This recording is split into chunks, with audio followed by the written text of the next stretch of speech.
కాపవరంలో ఉన్నటువంటి స్థానిక క్రీస్తు సంఘం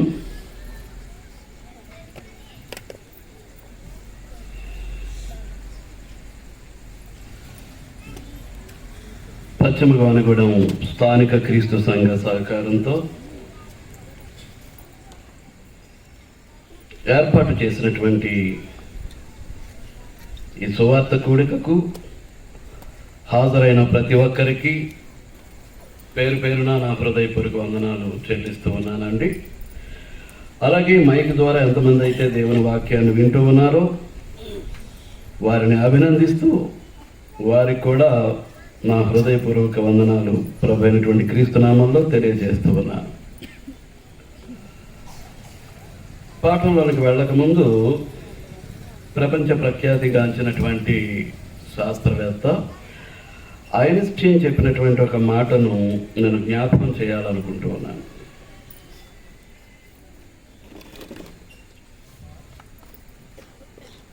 A great scientist of the world, Einstein చెప్పినటువంటి మాట ఏంటంటే, సైన్స్ను విడనాడిన మతం గురుటిది. అతను చెప్పినటువంటి మాట ఏంటండి, సైన్స్ను విడిచిపెట్టినటువంటి మతం గుడ్డిది. అలాగే మతం తోడులేని సైన్స్ కూడా గురుడిది. అంటే సైన్స్కి మతానికి ఉన్నటువంటి అనుబంధాన్ని గురించి అతను మాట్లాడటం జరిగింది. పిల్లలు కుదురుండాలి, అటు ఇటు తిరగకూడదు, వచ్చి కూర్చున్నటువంటి కొద్దిమంది పెద్దవారు కూడా కనిపించట్లేదు. నేను మళ్ళీ చెప్తున్నాను, సైన్స్ను విడనాడిన మతం గురుడిది. మతం తోడు లేని సైన్స్ కూడా గురుడిది. మరియు నిజమైన శాస్త్ర పరిశోధనకు ఆధ్యాత్మిక అనుభవాన్ని అనగా కాస్మిక్ రిలీజియస్ ఎక్స్పీరియన్స్, నేను మళ్ళా చదువుతున్నాను, నిజమైన శాస్త్ర పరిశోధనకు ఆధ్యాత్మిక అనుభవాన్ని మించిన ఉత్తమమైన చోదక శక్తి లేదు. అంటే ఒక శాస్త్రవేత్త పరిశోధన చేయాలి అని అంటే, నిజమైనటువంటి శాస్త్ర పరిశోధన చేయాలంటే దానికి ఏం కావాలన్నమాట, ది కాస్మిక్ రిలీజియస్ ఎక్స్పీరియన్స్. అంటే ఏంటండి, విశ్వమత అనుభవము జోడైతే దాన్ని మించినటువంటి చోదక శక్తి లేదట. చోదకం అనగా పరిశోధన, అన్వేషణ. దాన్ని మించినటువంటి చోదక శక్తి ఉండదండి. అంచేత మతము సైన్స్ ఒకదాని మీద ఒకటి ఆధారపడి ఉండాల్సినటువంటి అవసరం ఉంది. మతం ఎప్పుడు కూడా సైన్స్కి దూరంగా ఉండటానికి వీల్లేదు. సైన్స్ ఎప్పుడు కూడా ఆధ్యాత్మిక చింతనలు విడిచిపెట్టేటటువంటి పరిస్థితుల్లో ఉండటానికి వీల్లేదు. దాన్ని ఎవరు సెలవిచ్చారు? ప్రపంచ ప్రఖ్యాతిగాంచినటువంటి గొప్ప శాస్త్రవేత్త అయినటువంటి ఐన్స్టీన్. కనుక ఇక్కడ కాస్మిక్ రిలీజియస్ ఎక్స్పీరియన్స్ అంటే క్రైస్తవ్యం మాత్రమే. విశ్వమత అనుభవాన్ని ఇచ్చేది ఏదన్నమాట అండి, క్రైస్తవ్యం మాత్రమే. ఏం చేస్తున్నానంటే, క్రైస్తవం అనేటటువంటిది మతం కాదు. క్రైస్తవం అనేటటువంటిది మతం కాదు, దేవుని దగ్గరికి పోవటానికి మార్గం మాత్రమే. బైబిల్ ఎక్కడ కూడా క్రైస్తవ్యాన్ని గురించి మతమని సంబోధించినటువంటి వచనం లేదండి. మీకు అర్థమవుతుందా? కనుక క్రైస్తవ్యం అనేటటువంటిది పరలోకానికి పోవటానికి మార్గం. మనిషి పరలోకం నుండి అనగా దేవుని యొద్ద నుండి వచ్చాడు. ఈ తనువును చాలించి జీవనయాత్ర ముగించేటటువంటి పరిస్థితి వస్తే మరలా ఎక్కడికి వెళ్ళాలి? దేవుని స్వాధీనానికే వెళ్ళాలి, దేవుని దగ్గరికే వెళ్ళాలి. అంచేత దేవుని దగ్గరికి పోయేటటువంటి మార్గమే క్రైస్తవ్యం. అదే కాస్మిక్ రిలీజియస్ ఎక్స్పీరియన్స్ అనేటువంటి పదానికి సరిపోయేటటువంటిది. మీరు అర్థమవుతుందా? ఇప్పుడు నేను ముందుకు వెళ్ళబోతూ ఉన్నాను. నేను ఎక్కువసేపు ఇబ్బంది పెట్టను. ఉంచాలంటే సోదరులు అధిక సమయాన్ని తీసుకుని గంభీరంగా మాట్లాడారు కాబట్టి నేను ఎక్కువసేపు మాట్లాడదలుచుకోలేదు. అందులో నేను ఒక సైంటిస్ట్ని పరిచయం చేశానంటే ఇప్పుడు నేను ఎక్కడి వరకు వెళ్ళగలను మీరు ఊహించుకోవచ్చు, కానీ వెళ్ళను, వదిలేస్తాను. ఏమండి? రోమిలకు రాసిన పత్రిక 1వ అధ్యాయం 14వ వచనం నుంచి, గ్రీసు దేశస్థులు కాని వారికిని జ్ఞానులకును మూఢులకును నేను రుణస్థుడను. గ్రీసు దేశస్థులు కాని వారికిని జ్ఞానులకును మూఢులకును నేను రుణస్థుడను అంటున్నాడు పౌలు. ఇక్కడ ఒక విషయాన్ని గమనించాలి. గ్రీసు దేశస్థులు కానివారు అనేసరికి మనం సాధారణంగా ఏమనుకుంటామంటే యూదులు అనుకుంటాం. ఏమనుకుంటామండి? యూదులు అనుకుంటాం. కానీ ఇంగ్లీష్ బైబిల్కి వెళితే అక్కడ వాడబడినటువంటి పదం ఏంటి అంటే బార్బేరియన్స్ అనేటటువంటిది. Greeks, I am debtor to the both Greeks and barbarians.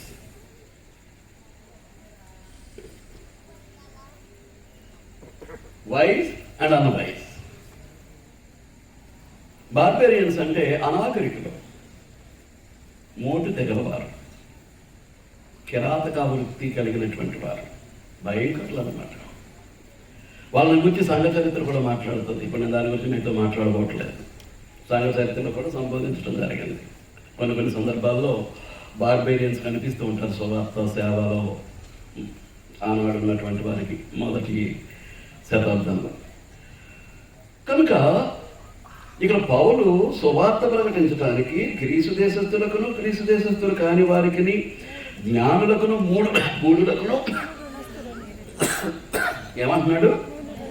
నేను రుణస్థుడను. పౌలే రుణస్థుడా?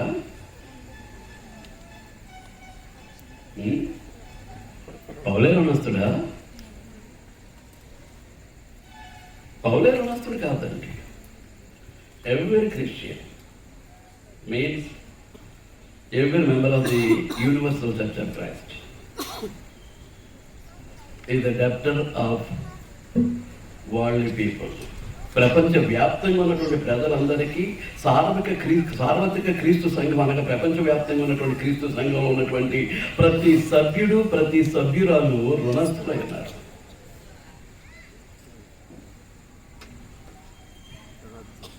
మనం రుణస్థులు లోకానికి,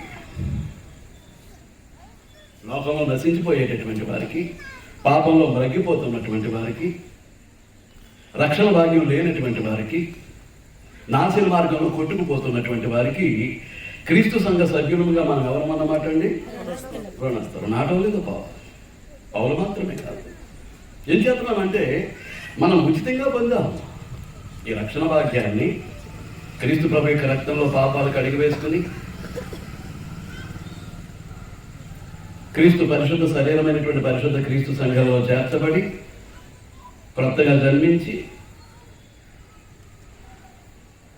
వెలిగింపబడి పరలోక సంబంధమైనటువంటి వరమును రుచి చూసి పరిశుద్ధాత్మలో పారివారమై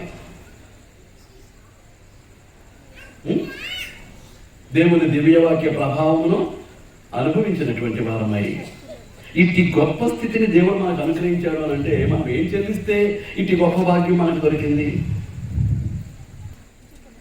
ఏమండి? ఏం చెల్లిస్తే మనకు దొరికింది?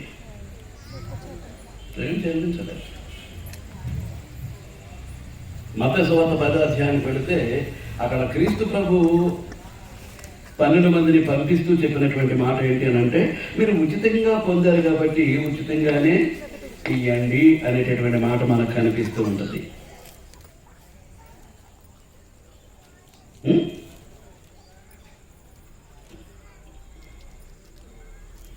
8వ వచనం చివరిలో 7వ వచనంలో పరలోక రాజ్యం సమీపించినదని ప్రకటించుడి. పరలోక రాజ్యం అంటే అది క్రీస్తు ప్రభు యొక్క సంఘం. 8వ వచనం చివరికి వచ్చేసరికి ఉచితంగా పొందింది కాబట్టి ఉచితంగానే ఇవ్వండి. ఉచితంగా పొందారు కాబట్టి ఉచితంగా ఇస్తున్నామా? మనం ప్రపంచ ప్రజలకు, అన్యులకు, నశించిపోయే వారికి, రక్షణ భాగ్యం లేనటువంటి వారికి, పాపంలోనే మగ్గిపోయేటటువంటి వారికి, నాశన మార్గంలో వారి జీవితాలు నడిపించుకునేటటువంటి ప్రతి ఒక్కరికి మనం ఎవరు? రుణస్థలం. కనుక ఈ రుణాన్ని తీర్చుకోవాలి అని అంటే ప్రతి క్రీస్తు సంఘ సభ్యుడు ఒక బోధకుడు అవ్వాలి, ఒక బోధకురాలు అవ్వాలి. దేవుని ఉద్దేశ్యంలో ఒక బోధకుడు అవ్వాలి, ఒక బోధకుడు అవ్వాలి. అంటే అంతగా దేవుని జ్ఞానాన్ని నేర్చుకోవాలి. చూడండి, హెబ్రీ పత్రిక మనకు తెలుసు. హెబ్రీ పత్రిక 5వ అధ్యాయం. హెబ్రీ క్రైస్తవం ఉద్దేశించి హెబ్రీ గ్రంథకర్త మాట్లాడుతూ 12వ వచనంలో, కాలమును బట్టి చూచితే మీరు బోధకులుగా ఉండవలసిన వారై ఉండగా. కాలాన్ని బట్టి చూస్తే ఎలా ఉండాలి? సంఘంలో ఉన్నటువంటి ప్రతి సహోదరుడు, ప్రతి సహోదరి, ప్రతి దేవుని కుమారుడు, ప్రతి దేవుని కుమార్తె ఎలా ఉండాలి? బోధకులుగా ఉండాలి. ఎలా ఉండాలండి? బోధకులుగా ఉండాలి. వారి బోధ ద్వారా ఏం జరగాలి? వారు ఉంటున్నటువంటి స్థానిక సంఘము అభివృద్ధి చెందాలి. వారు ఉంటున్నటువంటి స్థానిక సంఘం ఏం చేయాలండి? అభివృద్ధి చెందాలి. వారు ఏం చేయాలంటే, వారు బోధకులు గనక, సంఘంలో ఉన్న ప్రతి ఒక్కరూ బోధకులు గనక, వారు ఆయా గృహాలను దర్శిస్తూ, స్త్రీలైతే స్త్రీలను, పురుషులైతే పురుషులను దర్శిస్తూ, వారు నశించిపోతున్నటువంటి పాపములో ఉన్నటువంటి వారికి వాక్యాన్ని, అనగా వారి యొక్క రక్షణ సువార్తను బోధిస్తూ వారిని ఎక్కడ తీసుకురావాలి? సంఘంలోనికి తీసుకురావాలి. అందుకు వారు ఎలా ఉండాలి? సంఘంలో ప్రతి ఒక్కరు ఎలా ఉండాలి? బోధకులుగా ఉండాలి. సంఘంలో చేర్చబడినటువంటి వారు ఆత్మీయ ఎదుగుదల సాధించి క్రీస్తు స్వరూపంలోనికి ఎదగాలి. ఇది రెండవ పని. అది బోధకులుగా ఉంటేనే, అంత జ్ఞానం ఉంటేనే వారి వల్ల సాధ్యం. నేర్చుకోవటంలో కూడా అంత కృషి కావాలి. ఎవరికి? సంఘ సభ్యుడికి. ప్రతి సంఘ సభ్యుడికి, సభ్యురానికి. ఏదో వస్తున్నాను, కూర్చుంటున్నాను, వెళుతున్నాను అంటే కుదరతానికి కుదిరే పని లేదు. మీకు అర్థమవుతుంది? అప్పుడే సంఘాలు ఎదుగుతాయి. కొత్తవారు సంఘానికి రాబట్టబడతారు. ఎవరి ద్వారా? సంఘం యొక్క కృషి ద్వారా. వాళ్ళ సంఘంలో ఉన్నటువంటి వాళ్ళు ఆత్మీయ ఎదుగుదల సాధిస్తారు. అంతేకాదు, సంఘ క్షేమాభివృద్ధి కొరకు పాటుపడతారు. ఏం చేస్తారండి? సంఘ క్షేమాభివృద్ధి కొరకు పాటుపడతారు. కనుక సంఘంలో ఉన్న వాళ్ళందరూ బోధింప సమర్థులు అయితే సంఘం ఎలా ఉంటుంది అన్నమాట అండి? అభివృద్ధి పదంలో దూసుకుపోతూ ఉంటుంది. అభివృద్ధి పదంలో దూసుకుపోతుంది. చేస్తున్నామా?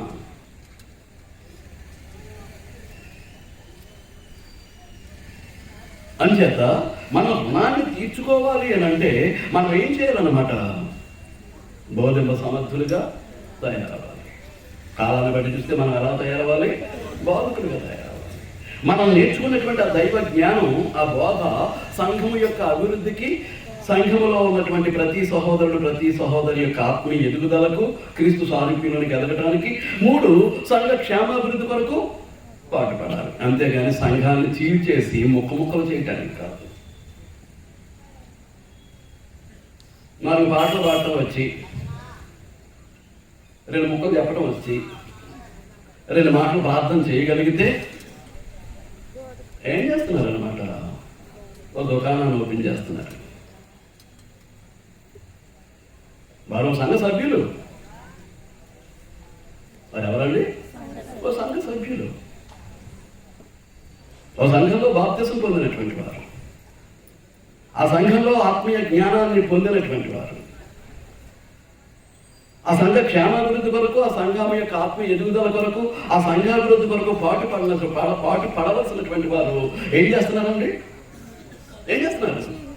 వేరొక పొయ్యి అంటిస్తున్నారండి, వేరొక మంట పెడుతున్నారు. ఇది దేవుని ఉద్దేశం కాదు, ఇది దేవుని ఉద్దేశం కాదు. మీకు అర్థమవుతుందా? ఎదిగిన ప్రతి ఒక్కరూ తమ సంఘము, తమ ఉంటున్నటువంటి స్థానిక సంఘం యొక్క అభివృద్ధి కొరకు కృషి చేయాలండి. ఆ సువార్తికులకి వెన్నంటి ఉండి సహకారాన్ని అందించాలి. తద్వారా దేవుడు ఏం చేస్తూ ఉంటాడు? మహిమను పొందుతూ ఉంటాడు, దేవుడు ఆశీర్వదిస్తూ ఉంటాడు. కనుక ఇది నిరంతరము సంఘంలో జరగాల్సినటువంటి కృషి, సంఘంలో జరగాల్సినటువంటి కృషి. వారు ఎక్కడ బాప్తిసం పొందారో దేవునికి తెలుసు. ఏమండి? ఆ తర్వాత అక్కడి నుంచి ఎక్కడికి వెళ్తున్నారో తెలుసు, అక్కడి నుంచి ఇంకో చోటకి ఎక్కడికి వెళ్తున్నారో తెలుసు, ఆ తర్వాత ఏం చేస్తున్నారో తెలుసు. ఇదంతా దేవునికి ఏమీ తెలియదు అనుకుని ఏం చేస్తున్నారు అన్నమాట అండి. వాళ్ళు ఇష్టానుసారంగా వ్యవహరిస్తూ ఉన్నారు, వారి ఇష్టానుసారంగా వ్యవహరిస్తూ ఉన్నారు. నీకు అర్థమవుతుందా? ఇప్పుడు తనకు పిల్లలు కలగట్లేదని శారా ఏం చేసిందంటే హాగర్ను అప్పగించింది. ఎవరికి? ఎవరికండి? అబ్రహాంకి. ఇప్పుడు ఆమె గర్భవతి. ఇప్పుడు ఆమె ఎవరండి? గర్భవతి. ఈమెమంటుందంటే నా యజమాని యొక్క వంశాన్ని నేను నిలబెట్టబోతున్నాను కాబట్టి నేనే నిజమైనటువంటి యజమానురాలని, నువ్వు పక్కకి వెళ్ళిపో అన్నది. ఎవరిని? శారాని. నువ్వు పక్కకి వెళ్ళిపో అంటే శారా ఏం చేసింది? అబ్రహాం యొక్క సహాయంతో ఈమెను బయటకు వెళ్ళగొట్టేసింది. ఈమెను బయటకు వెళ్ళగొట్టేసింది. వెళ్ళగొట్టేస్తే చూడండి, ఆదికాండం 16వ అధ్యాయం.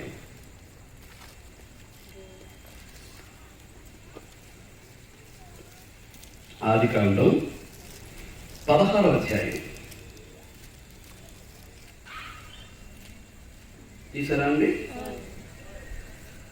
7వ వచనం నుంచి. యెహోవా దూత అరణ్యములో నీటి బొక్క యొద్ద, అనగా శూరు మార్గములో బొక్క యొద్ద ఆమెను కనుగొని, ఎవరు కనుగొన్నారు?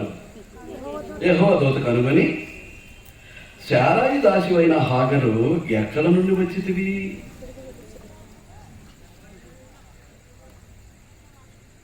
ఏమని అడుగుతున్నాడు? దేవుని దూత ఏమని అడుగుతున్నాడు అండి? నువ్వు ఎక్కడి నుండి వచ్చితివి, ఎక్కడికి వెళ్ళుచున్నావని అడిగినందుకు.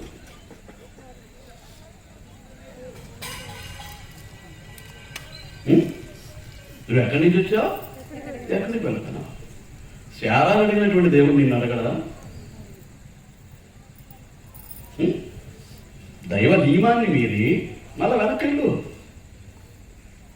యజమానురాలు కింద, శారా క్రింద అణిగిమణిగి ఉండు అని ఏం చేశాడు?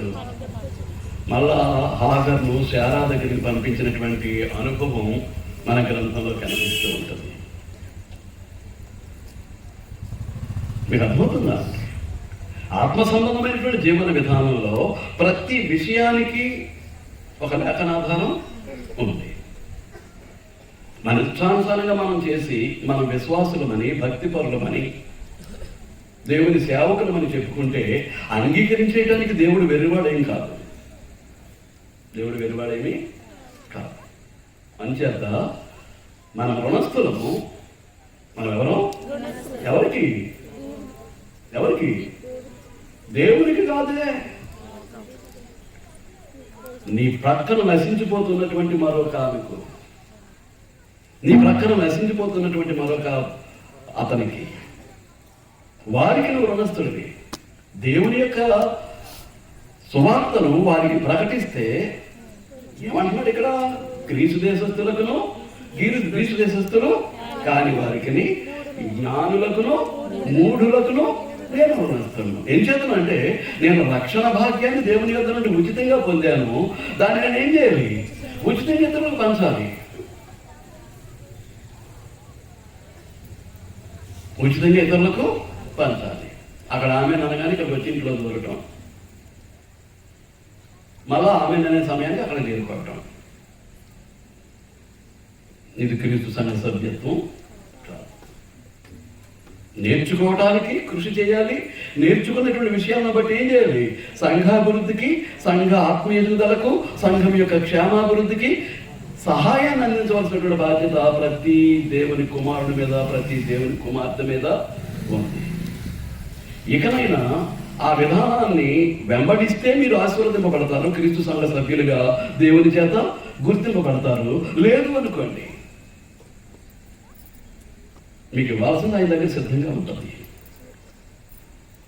సమయం వచ్చినప్పుడు ఖచ్చితంగా ఇస్తాడు. ఇన్ని సంవత్సరాలు బట్టి మీరు ఏం చేశారు అని అడుగుతాడు. అడుగుతాడు. ఇది ఎవరితో ప్రారంభమైంది? ప్రభువైనటువంటి యేసుక్రీస్తుతో ప్రారంభమైంది. యెషయా గ్రంథం 61వ అధ్యాయం. ప్రవచన రూపంలో క్రీస్తు ప్రభు మాట్లాడుతున్నాడు. ప్రభువు యెహోవా ఆత్మ నా మీదికి వచ్చి ఉన్నది. ప్రభువు యెహోవా ఆత్మ నా మీదికి వచ్చి ఉన్నది. దీనులకు సువార్తమానము ప్రకటించుటకు యెహోవా నన్ను అభిషేకించి. ఇంకా తినట్లేదండి, ఇంకా తిరగేస్తున్నారు. ప్రభువు యెహోవా ఆత్మ నా మీదికి ఎవరు మాట్లాడుతున్నారు? ప్రవచన రూపంలో ప్రభువైనటువంటి యేసుక్రీస్తే మాట్లాడుతున్నాడు. ప్రభు వారే మాట్లాడుతూ ఉన్నారు. ఏమని? ప్రభువు యెహోవా ఆత్మ నా మీదికి వచ్చి ఉన్నది. దీనులకు సువర్తమానం ప్రకటించుటకు యెహోవా నన్ను అభిషేకించాను. నేను ప్రకటించే సువర్తమానము ద్వారా నలిగిన హృదయముగా గలవారిని దృఢపరచడానికి, చెరలో ఉన్న వారిని విడుదల చేయడానికి, బంధింపబడిన వారికి విముక్తి ప్రకటించుటకును, యెహోవా హితవత్సరమును మన దేవుని ప్రతిదండన దినమును ప్రకటించుటకును, దుఃఖాక్రాంతులందరినీ ఓదార్చుటకును, సియోనులో దుఃఖించు వారికి ఉల్లాస వస్త్రములు ధరింపజేయటము. సియోను అనేసరికి అది క్రీస్తు ప్రభు యొక్క సంఘానికి, క్రీస్తు సంఘానికి సాదృశ్యమైనటువంటి మాట ప్రవచనంలో. ఏమంటే, బూడిదకు ప్రతిగా భూదండను, దుఃఖమునకు ప్రతిగా ఆనంద తైలమును, భారభరితమైన ఆత్మకు ప్రతిగా స్తుతి వస్త్రమును వారికి ఇచ్చుటకు ఆయన నన్ను. ఇది జరగాల్సిందే.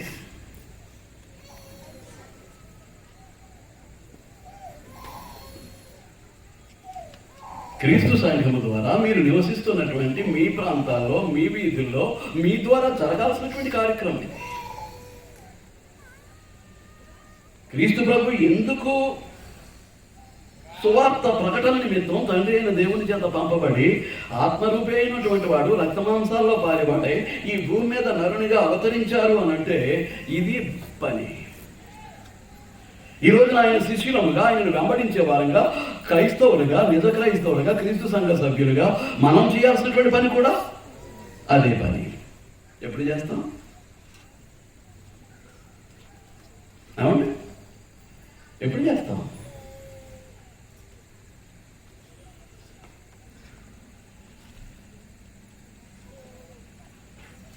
నేను ఆలోచన చేయాలి.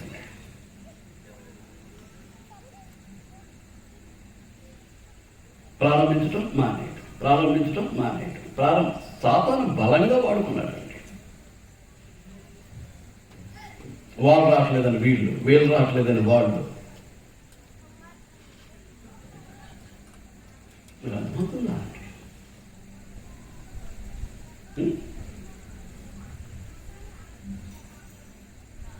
కాబట్టి అందరము ఒకే ఒక్క విశ్వాసంతో ఉండాలి. అందరము ఒకే ఒక్క క్రీస్తు ప్రభు యొక్క జ్ఞానం చేత మన హృదయాలను నింపుకోవాలి. మనమందరం కూడా విశ్వాస విషయంలో ఏకత్వాన్ని, దేవుని కుమారుని కూర్చున్నటువంటి జ్ఞానం విషయంలో ఏకత్వాన్ని పొందాల్సినటువంటి అవసరం ఉంది.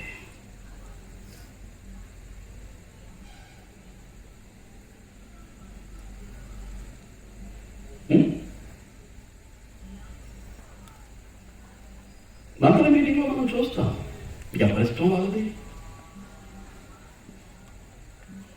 బ్రదర్ ఇది తప్పు, ఇలా మాట్లాడకూడదు, ఇలా ప్రవర్తించకూడదు అని చెప్పడానికి మొహమాటం. ఏమవుతుంది? సంఘం యొక్క అభివృద్ధి కుంటుపడుతుంది, సంఘం యొక్క ఆత్మ ఎదుగుదల కుంటుపడుతుంది, సంఘానికి క్షేమాభివృద్ధి లేదు. ఉన్నదా అంటే ఉంది, కానీ దేవుని మహిమపరచుట్లో ఏం చేస్తుంది అని అంటే ఏమీ లేదు. ఉందంటే ఉందంతే, ఉంది అంటే ఉంది. అందుచేతనే మనం ఏం చేస్తున్నామంటే మాయోపాయంతో వచ్చే వాళ్ళకి దొరికేస్తారని చెప్పేస్తున్నాడు. చూడండి, ఎఫెసీయులకు రాసినటువంటి పత్రిక 4వ అధ్యాయం. అపోస్తలుడైన పౌలు ఎఫెసీ పట్టణంలో ఉన్నటువంటి క్రీస్తు సంఘానికి ఉత్తరం రాస్తూ 11వ వచనం, మనమందరము విశ్వాస విషయంలోనూ దేవుని కుమారుని గూర్చిన జ్ఞానం విషయంలోనూ ఏకత్వం ఉంటుంది. సోదరుడు టచ్ చేశారు 10-17 రోమా పత్రిక. ఏంటది? వినుట వలన విశ్వాసం కలుగును. వినుట వలన విశ్వాసం కలుగును. వినుట వలన విశ్వాసం కలుగును అని అంటే ఏం వినాలి?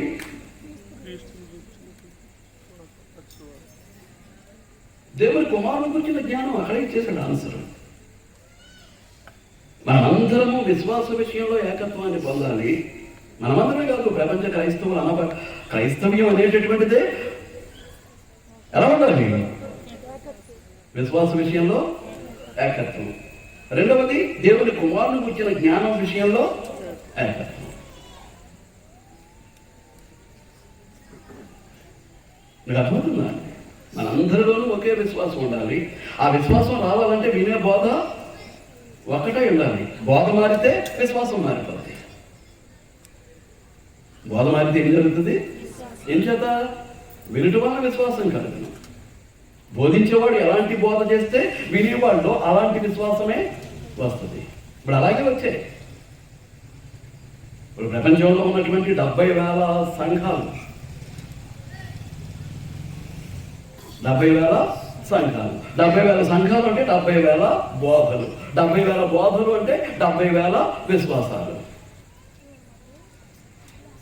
కానీ గ్రంథం ఎన్ని విశ్వాసాల గురించి మాట్లాడుతుంది? ఒకే ఒక విశ్వాసాల గురించి మాట్లాడుతుంది. గ్రంథం ఏం చేస్తుందండి? ఒకే ఒక విశ్వాసాన్ని గురించి మాట్లాడుతుంది.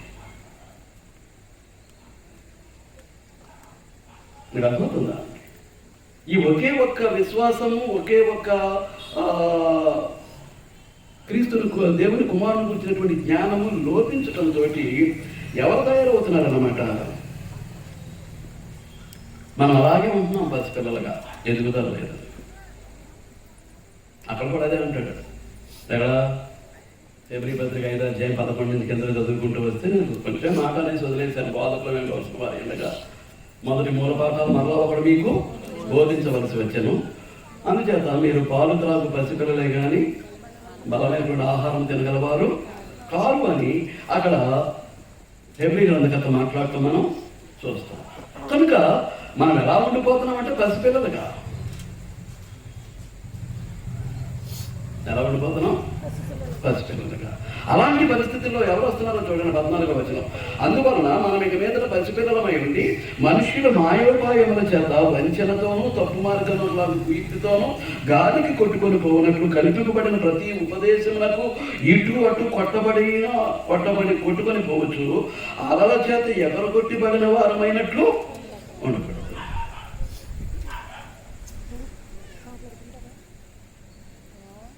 అలా ఉండకూడదు. మరి ఎలా ఉండాలి?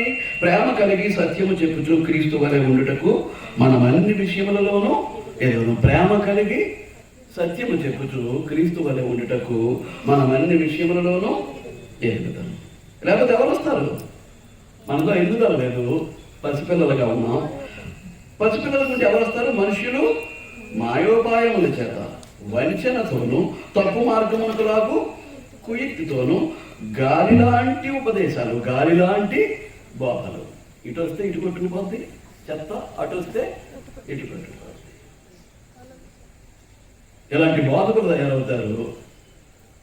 ఆకర్షింపబడేటటువంటి వారు వాటికి ఆకర్షింపబడుతూ ఉంటారు. అటు ఇటు కొట్టుకుపోతూ ఉంటారండి గాలికి. ఆ గాలి దేనికి సాదృశ్యంగా ఉంది? ఆ వంచనతోనూ మాయోపాయాలతో వచ్చేటటువంటి అబద్ధ బోధకుల యొక్క బోధలకు సాదృశ్యంగా వాడబడినటువంటి మాట ఏదది? గాలి. కనుక మనం ఏం చేయాలి? ప్రేమ కలిగి సత్యము చెప్పుచు క్రీస్తు వలె ఉండుటకు మనం అన్ని విషయముల్లోనూ ఎదుగుతాం. ప్రేమ కలిగి ఏం చెప్పాలి? సత్యం చెప్పాలి. అంటే యేసుక్రీస్తు ఏం చేశాడు? సత్యాన్నే బోధించాడు. యేసుక్రీస్తు ఏం చేశాడండి? సత్యాన్నే బోధించాడు. కానీ యేసుక్రీస్తు సత్యాన్ని బోధిస్తే ఎవరన్నా నమ్మారా? చూడండి, యోహాను సువార్త 8వ అధ్యాయం. యోహాను సువార్త 8వ అధ్యాయం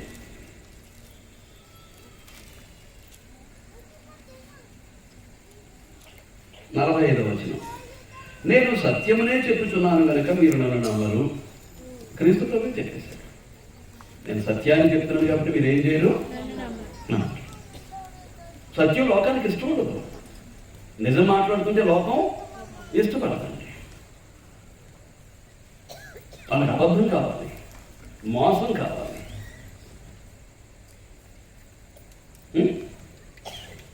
గాలికి ఎగరగొట్టబడినట్లుగా వచ్చేటటువంటి బోధలు కావాలి. కానీ యేసుక్రీస్తు ఏమంటున్నాడు అంటే, సత్యమైనటువంటి క్రీస్తు, నేను సత్యమునే చెప్పుచున్నాను కనుక మీరేం చేయరు? నన్ను నమ్మరు. 46వ వచనం. నేను సత్యము చెప్పుచున్న ఎడల మీరు ఎందుకు నన్ను నమ్మరు? ఆయనకి బాధేస్తుంది, ఆయనకి బాధ కలుగుతుంది. నేను సత్యం చెప్తుంటుంటే మీరు ఎందుకు నన్ను నమ్మరు? యూదులు అడుగుతున్నాడు ఆయన. ఏం చేస్తున్నాడండి? యూదులు అడుగుతున్నాడు. అందుచేతనే సత్యాన్ని నమ్మని వారి మీద దేవుడు ఏం చేస్తున్నాడు? పరలోకం నుంచి తన కోపాన్ని పంపిస్తూ ఉన్నాడు. చూడండి, రోమపత్రిక అపొస్తలుడైన పౌలు రోమపట్నంలో ఉన్నటువంటి క్రీస్తు సంఘానికి రాసినటువంటి ఉత్తరం పత్రిక 1వ అధ్యాయం 18 నుంచి. దుర్నీతి చేత సత్యమును అడ్డగించు మనుషుల యొక్క సమస్త భక్తిహీనత మీదను దుర్నీతి మీదను దేవుని కోపము పరలోకము నుండి బయలుపరచబడుతున్నది. వారి దుర్నీతితో ఏం చేస్తున్నారు? కొంతమంది మనుషులు సత్యాన్ని అడ్డగిస్తూ ఉన్నారు. అడ్డగించేటటువంటి వారు ఎట్టివారు అంటే భక్తిహీనులు. వారికి ఉన్నది ఏంటి? భక్తిహీనత. 2 దుర్నీతి. భక్తిహీనత మీదను దుర్నీతి మీదను దేవుని కోపం పరలోకము నుండి బయలుపరచబడుతుంది. 25వ వచనం. అట్టివారు దేవుని సత్యమును అసత్యమునకు మార్చి, దేవుని సత్యాన్ని ఏం చేస్తున్నారని వారు ఏం చేస్తున్నారు? అసత్యమునకు మార్చి సృష్టికర్తకు ప్రతిగా సృష్టమును పూజించి సేవించిరి. సృష్టికర్తకు ప్రతిగా ఏం చేశారు? సృష్టమును పూజించారు. సృష్టికర్త అనగా సృష్టిని చేసినటువంటి వాడు, సృష్టం అనగా సృష్టింపబడింది. సృష్టికర్త అనగా ఎవరు? సృష్టిని చేసిన వాడు ఎవరు? దేవుడు. సృష్టం అనగా సృష్టింపబడింది. కానీ సృష్టికర్తను విడిచిపెట్టేశారు. ఏం చేస్తూ ఉన్నారు? సృష్టింపబడినటువంటి దాన్ని పూజించుకుంటూ వెళ్ళిపోతూ ఉన్నారు. సృష్టింపబడిన దాన్ని పూజించుకుంటూ వెళ్ళిపోతూ ఉన్నారండి.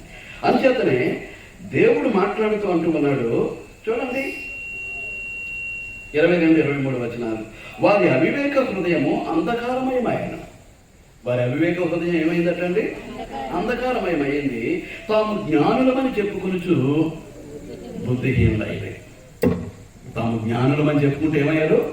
బుద్ధిహీనులయ్యారు. వారి ఎలాంటి హృదయము? అవివేక హృదయం. ఏమైపోయింది? అంధకారం అయిపోయింది. తాము జ్ఞానులమని చెప్పుకొనుచు బుద్ధిహీనులయ్యారు. అందుచేత వారు ఏం చేశారంటే, అక్షయుడకు దేవుని మహిమను, అంటే నాశనము లేనటువంటి దేవుని యొక్క మహిమను, క్షయమకు అంటే నాశనం అయిపోయేటటువంటి మనుషుల యొక్కయు పక్షుల యొక్కయు చతుష్పాత జంతువుల యొక్కయు పురుగుల యొక్కయు ప్రతిమా స్వరూపముగా మార్చేశారు. విగ్రహాలుగా మార్చేశారు. మనుషుల విగ్రహాలుగా మార్చేశారు. పక్షుల విగ్రహాలుగా మార్చేశారు. 4 పాదాలు కలిగినటువంటి జంతువుల విగ్రహాలుగా మార్చేశారు. చివరకు పురుగుల పురుగుల రూపంగా కూడా ఎవరు మార్చేశారు?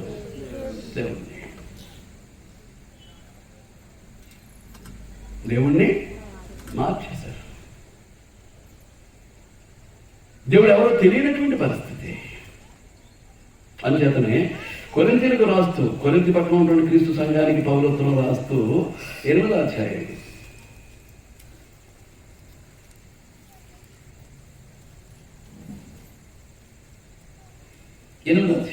5వ వచనం నుంచి, దేవతలు అనబడిన వారును ప్రభువులు అనబడిన వారును అనేకులు ఉన్నారు. ఆకాశమందైనను భూమి మీదనైనను దేవతలు అనబడినవి ఉన్నాను, మనకు ఒక్కడే దేవుడు ఉన్నాడు.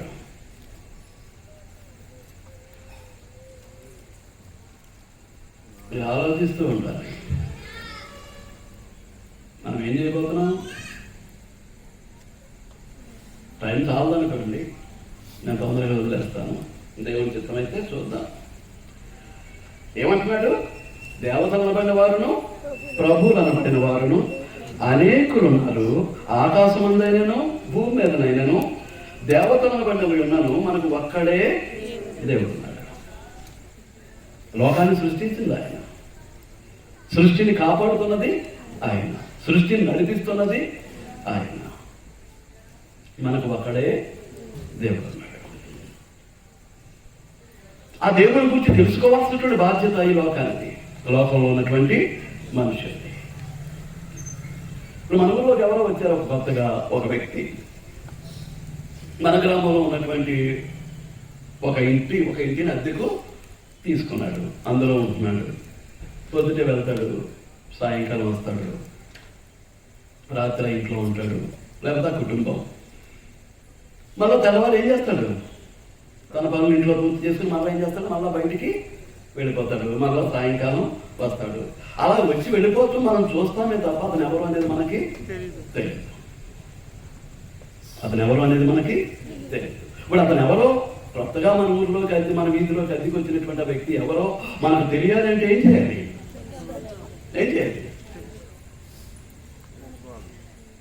హలో బ్రదరు, నమస్తే. మీరెవరు? నేను చూస్తున్నాను మిమ్మల్ని గత కొద్ది రోజులుగా. మీరెవరు? ఎక్కడి నుంచి వచ్చారు? ఏం చేస్తారు?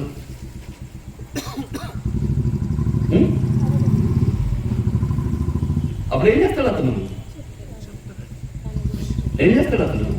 తన గురించి, తన కుటుంబాన్ని గురించి వివరాలు అందిస్తాడు. అప్పుడు అతను ఎవరు ఏంటి అనేటటువంటిది మనకు అర్థమవుతుంది. అవునా కదా? చూస్తే తెలియదు కదా. ఇప్పుడు అటు ఇటు తిరుగుతున్నాడు, కొత్తగా వచ్చాడు, అటు ఇటు తిరుగుతుంటే అతను ఎవరో చూస్తుంటే అతను ఎవరో అనేది మనకి తెలియదు. ఇప్పుడు తనను గురించి తానే చెప్పుకోవాలి.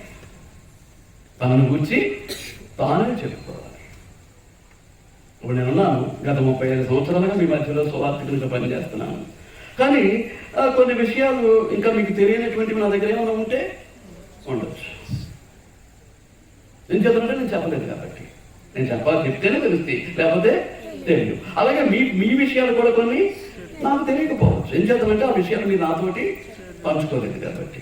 కనుక ఇప్పుడు నా విషయాలు నేను చెప్తేనే మీకు తెలుస్తుంది, కానీ నేను చెప్పకపోతే మీకు తెలియదు. అలాగే కనిపించేటటువంటి మనుషుల్ని చూస్తుంటే విషయాలు తెలియవు, అడిగితే వాళ్ళు చెబితే మనం తెలిస్తే. అలాగే అదృశ్యులైనటువంటి దేవుని గురించి తెలుసుకోవాలని అంటే ఎవరు చెప్పాలండి?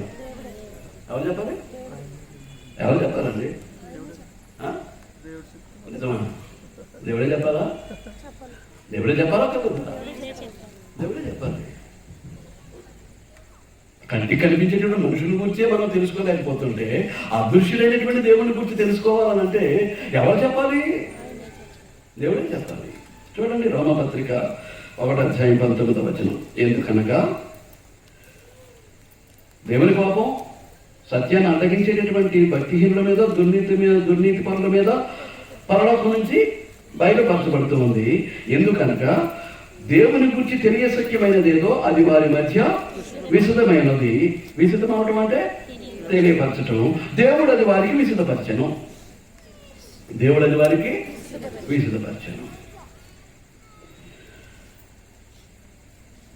దేవుడే తనను గురించి ఏం చేశాడు?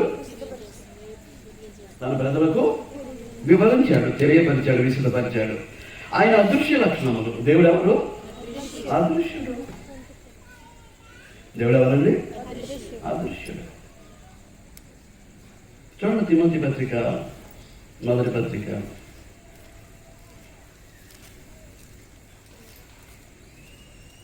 1వ అధ్యాయం 15వ వచనం. సకల యుగములలో రాజయుండి అక్షయుడును అదృశ్యుడును అద్వితీయ దేవునికి ఘనతయు మహిమయు యుగయుగములు కలుగునుగాక. ఆమేన్. సకల యుగములలో రాజయుండి అక్షయుడును అదృశ్యుడునకు అద్వితీయ దేవునికి. ఆయన ఎవరు? అదృశ్యుడు. ఎవరన్నా అదృశ్యుడు. అంటే దేవుడు కంటికి కనిపించడు. కంటికి కనిపిస్తే అతడు దేవుడు కాదు.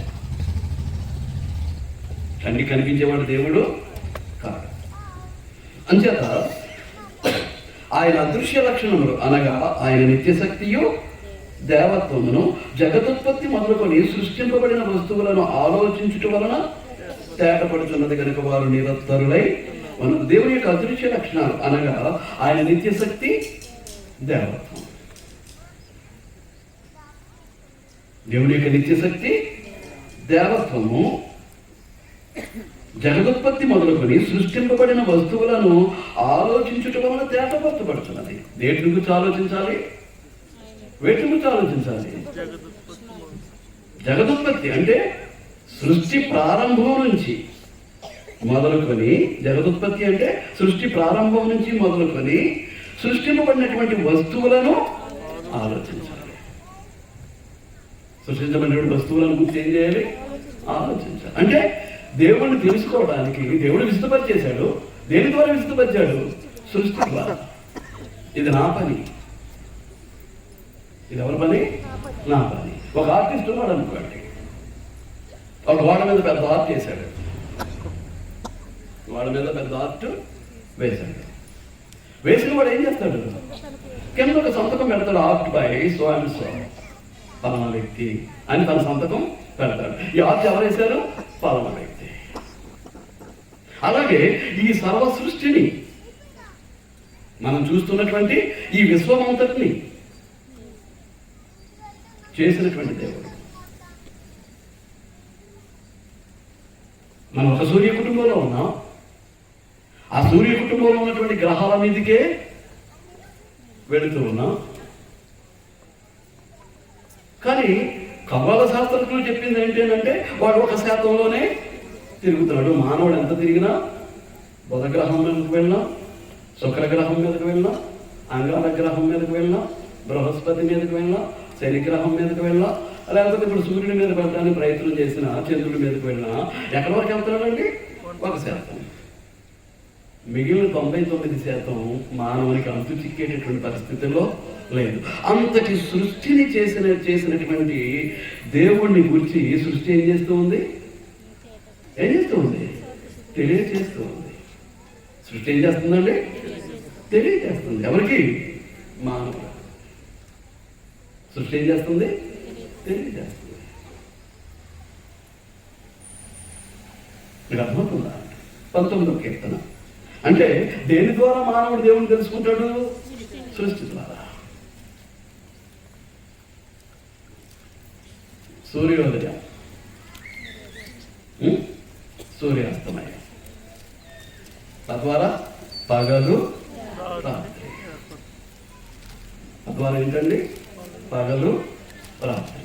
ఒక క్రమమైనటువంటి పద్ధతిలో, ఒక క్రమమైనటువంటి పద్ధతిలో. అంటే కొన్ని నిమిషాలు తేడా రావచ్చు. సూర్యుడు ఏం చేస్తుంటాడంటే మకర రేఖ మీద నుంచి భూమధ్య రేఖ మీదకి, భూమధ్య రేఖ మీద నుంచి కర్కట రేఖ మీదకి ఏం చేస్తూ ఉంటాడు? మారుతూ ఉంటాడు. మొన్నే జరిగింది మకర సంక్రాంతి, మకర సంక్రమణం. అంటే మకర రేఖ మీద నుంచి సూర్యుడు ఎక్కడికి వచ్చాడు? భూమధ్య రేఖ వచ్చాడు. భూమధ్య రేఖ వచ్చాడంటే భూమధ్య రేఖ ఇండియా మధ్యలోంచి దూసుకెళ్ళిపోతుంది కనుక మనకేమొస్తుంది అన్నమాట? వేసవికాలం వస్తుంది. జనవరి దగ్గర నుంచి రూట్ మారిపోద్ది, విధానం మారిపోద్ది. వాతావరణ ప్రభావంలో తేడా వచ్చేస్తూ ఉంటుంది. ఏం చేత? సూర్యుడు మారినటువంటి విధానాన్ని బట్టి. ఎలా జరుగుతుంది ఇది? ఎప్పుడైనా ఆలోచించామా? జగదుత్పత్తి మొదలుకొని ఎందుకనగా దేవుని గురించి తెలియసఖ్యమైనది ఏదో అది వారి మధ్య విశిష్టమైనది. దేవుడు అది వారికి విశిష్టపరిచెను. ఆయన అదృశ్య లక్షణములు అనగా ఆయన నిత్యశక్తియు దేవత్వమును జగదుత్పత్తి మొదలుకొని సృష్టింపబడిన వస్తువులను ఆలోచించుట వలన తేటపడుతున్నది కనుక వారు ఎలా ఉన్నారు? సమాధానం చెప్పలేని స్థితిలో ఉన్నారు. నిరుత్తరులు అంటే ఉత్తరం అనగా ఉత్తరం అనగా సమాధానం, నిరుత్తరులు అంటే సమాధానం చెప్పలేని వారు. ఒక్క దేవుడు కాదని అనేకమైనటువంటి దేవతలు ఉన్నారని. ఇప్పుడు వాళ్ళని గురించి సృష్టిని అడిగామనుకోండి, ఏం సమాధానం చెప్తారు? ఏం సమాధానం చెప్తారండి? సమాధానం చెప్పే పరిస్థితి వారి దగ్గర లేదు. ఒక్కసారి 19వ కీర్తన కలుద్దాం. నేను మధ్యలోనే ముగించేపోతున్నాను, దయచేసి ఏమనుకోవద్దు.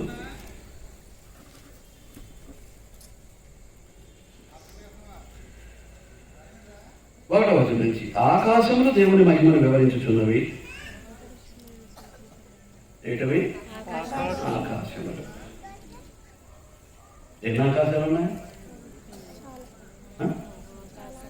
బైబిల్ 3 ఆకాశాల గురించి మాట్లాడుతుంది. కొరింథీయులకు రాసినటువంటి 2వ పత్రిక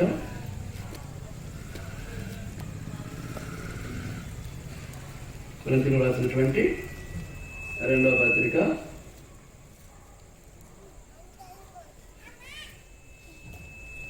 తీసారా అంటే 12వ అధ్యాయం 2వ వచనం. క్రీస్తునందులో ఒక మనుషులు నేను ఎరుగుదును, అతడు 14 సంవత్సరముల క్రిందట 3వ ఆకాశమునకు కొనుక్కోబడను. ఈ ఆకాశానికి కొనుక్కోబడ్డాడట 3వ ఆకాశానికి. దీన్ని బట్టి బైబిల్ విశ్లేషకులు మాట్లాడేది ఏంటి అని అంటే, మొదటి ఆకాశం పక్షులు, విమానాలు, హెలికాప్టర్లు ఎగిరేంత వరకు ఉన్నటువంటిది, అంటే భూ వాతావరణానికి సంబంధించినటువంటిది అంతటిది కూడా ఏంటన్నమాట మొదటి ఆకాశం అని. సూర్యుడు, చంద్రుడు, నక్షత్రాలు ఉన్నటువంటిది 2వ ఆకాశం అని. 3వది దేవుడు ఉండేటటువంటిదని.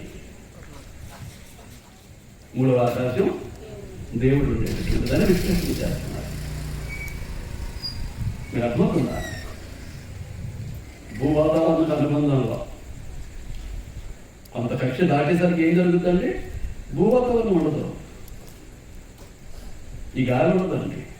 మనుషులు గాలిలో అలా తేలిపోతూ ఉంటారు. దాన్నే ఖగోళం అంటాం.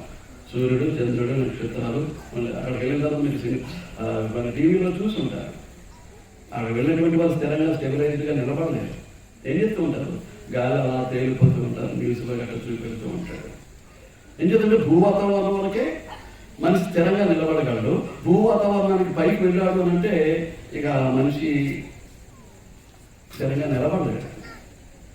ఇలాగూ 3వ ఆకాశం. నక్షత్రం ఇక్కడ ఏమంటున్నాడు అంటే, ఆకాశంలో దేవుని మహిమను వివరించుచున్నవి, అంతరిక్షము ఆయన చేతి పనిని ప్రచురపరుచుతున్నది, పగటికి పగలు బోధ చేయుచున్నది, రాత్రికి రాత్రి జ్ఞానం తెలుగుతున్నది. వాటికి భాష లేదు, మాటలు లేదు, వాటికి స్వరము వినబడదు, వాటి కొలనులు భూమి అంతటా వ్యాపించున్నది, భూదయంతముల వరకు వాటి ప్రకటనలు బయలువెడుచున్నది.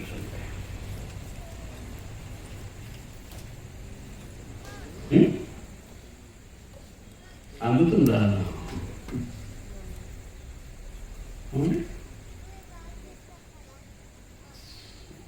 మతము ఏం చేయాలి? సైన్స్ సపోర్ట్ లేనటువంటి మతం గుడ్డిది అనేసాడు. ఎవరు? ఐన్స్టైన్ ఏమన్నాడు? సైన్స్ విడనాడేటువంటి మతం గుడ్డిది. అలాగే మతము తోడు లేని సైన్స్ కూడా గుడ్డిది. అంటే ఇప్పుడు మతానికి, అంటే ఆధ్యాత్మిక చింతనకు, సైన్స్కు మధ్య ఏముండాలన్నమాట? మధ్య ఏముండాలి? ఆ సంబంధం ఉండాలి. అంటే మతానికి సైన్స్ వేరైందే ఉండకూడదు, సైన్స్కు మతం వేరైందే ఉండకూడదు. ఇది దేనివల్ల సాధ్యం? కాస్మిక్ రిలీజియస్ ఎక్స్పీరియన్స్, విశ్వమత అనుభవంతో ఇది సాధ్యం అని చెప్పేసి దాన్ని ఆరేందులో చూడాలండి. దేవుడు నేను ఉన్నాను అంటున్నాడు. ఆయన ఎలా తెలుసుకోవాలట? జగదుత్పత్తి మొదలుకొని సృష్టింపబడిన వస్తువులను ఆలోచించడం వలన తెలుసుకోవాలట. ఆకాశములు దేవుని మహిమను వివరించుతున్నవి, అంతరిక్షము ఆయన చేతి పనిని వివరించాం. అంతరిక్షంలో ఎవరున్నారు? ఏమున్నాయి? సూర్యుడు ఉన్నాడు,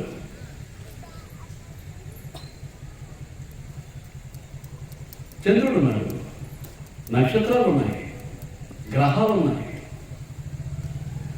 మనం సూర్య కుటుంబంలో ఉన్నాం. అనేకమైన సూర్య కుటుంబాలు కలిస్తే ఏమి ఏర్పడుతుందంటాడు? ఒక పాలకం ఏర్పడుతుందంటాడు. మనం చూస్తాం చిక్కగా ఒక నక్షత్రాల గుంపు అలాగా దారిగా ఒక పొంతలాగా ఒక రోడ్లాగా మనకు కనిపిస్తూ ఉంటాయి. దాంట్లో ఎన్నున్నాయి? కొన్ని అనేకమైనటువంటి సూర్య కుటుంబాలు ఉన్నాయి. ఇప్పుడు అదంతా కూడా ఎవరి గురించి తెలియజేస్తుంది? దేవుడి గురించి తెలియజేస్తుంది. దేవుడి గురించి కాస్త పైకి చూడాలండి. దేవుడి గురించి తెలుసుకోవాలంటే ప్రతి మనిషి ఏం చేయాలి? కాస్త ఆకాశం వైపు చూడాలి. 6 కాస్త అటు ఇట్లో సూర్యోదయం, మరలా సాయంకాలం 6 కాస్త అటు ఇట్లో సూర్యాస్తమయం, పగలు రాత్రి. ఎలా జరుగుతుంది ఇది? ఇప్పుడు సైన్స్ కోట్ల సంవత్సరాల గురించి మాట్లాడుతుంది. దేని గురించి? కోట్ల సంవత్సరాల గురించి మాట్లాడుతుంది. ఈ కోట్ల సంవత్సరాల సృష్టి క్రమంలో మనకేమొచ్చి పడ్డాయి? డైనోసార్లు వెళ్ళి కల్పించే స్వరూపం కంప్యూటర్ ముందు కూర్చొని తీసేస్తున్నారు. 1, 2, 3, 4. దాని గురించి మీరు అందరూ మాట్లాడట్లేదు. ఆ డైనోసార్స్ గురించి బయట ఏమి మాట్లాడట్లేదు. సృష్టించినటువంటి సృష్టికర్త ఏమీ చెప్పట్లేదు. అంటే ఇప్పుడు ఏంటన్నమాట? అదంతాను మానవుని యొక్క ఊహ. ఆ ఊహతో ఏం చేస్తున్నాడు? రకరకాల సినిమాలు తీసేసి మనుషుల్ని ఎంటర్టైన్ చేయడానికి ప్రయత్నం చేస్తున్నాడు. మీకు అర్థమవుతుందా? అంటే ఇక్కడ ఏమవుతుందన్నమాట? బైబిల్కి సైన్స్కి మధ్య కొంత క్లాష్ వస్తుంది. అది ఊహ మాత్రం, అది వాస్తవం కాదనేది తేలిపోతుంది. కాదనేది తేలిపోతుందండి. అందుచేత మనం ఏం చేయాలన్నమాట? ఈ సూర్యుడు ఏంటి, చంద్రుడు, మళ్ళీ చంద్రుడి దగ్గరికి వచ్చేసరికి ఏంటి? 15 రోజులు కృష్ణపక్షం, 15 రోజులు శుక్లపక్షం. శుక్లపక్షంలో చంద్రుడు ఎదుగుతాడు, కృష్ణపక్షంలో తరిగిపోతుంది. ఎలాగా? ఏం జరుగుతుంది? ఎప్పుడైనా ఆలోచించారా? దేవుని యొక్క అదృశ్య లక్షణం అనగా ఆయన నిత్యశక్తియు దేవత్వమును జగదుత్పత్తి మొదలుకొని సృష్టింపబడిన వస్తువులను ఆలోచించుట వలన దేవుడు అంటే ఏంటో మనకు తేటపడుతుంది. ఎలా తిరుగుతున్నాయి ఈ గ్రహాలు? ఎలా తిరుగుతున్నాయి? ఎంతసేపు కిందకే చూసుకోకూడదండి. కింద చూసుకుంటే ఏం కనపడుతుందని పట్టు కనపడుతుంది. కింద చూసుకుంటే ఏం కనపడుతుంది? కింద చూసుకుంటే ఏమవుతుంది? ఏం కనిపిస్తుందండి? పొట్ట కనబడుతుంటుంది. ఇక పొట్ట కనిపించిందంటే బ్రతుకు తెరిపేకి ఎంత ఇచ్చినటువంటి బతుకు ఇంకేమీ లేదనుకుంటాడు మనిషి. చూడండి, ఫిలిప్పీలకు రాసిన పత్రికలు ఆ సంగతి గురించి మాట్లాడతారు. ఫిలిప్పీలకు రాసిన పత్రిక 3వ అధ్యాయం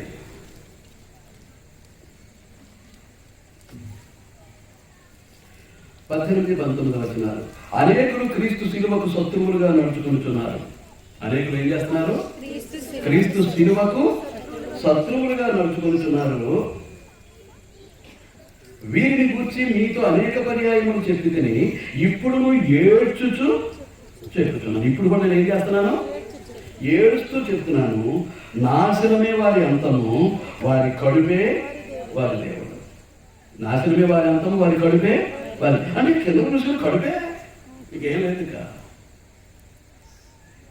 కడుపు చూసుకుంటే ఏం కనిపిస్తూ ఉంటుంది? బ్రతుకుదేవు, తినడానికి తిండి, కట్టుకోవడానికి వస్తాం, ఇవే కనపడుతూ ఉంటాయి. ఏం కనిపించవండి. జీవిత పరమార్థం ఏంటనేది ఆలోచించే అవకాశమే ఉండదండి.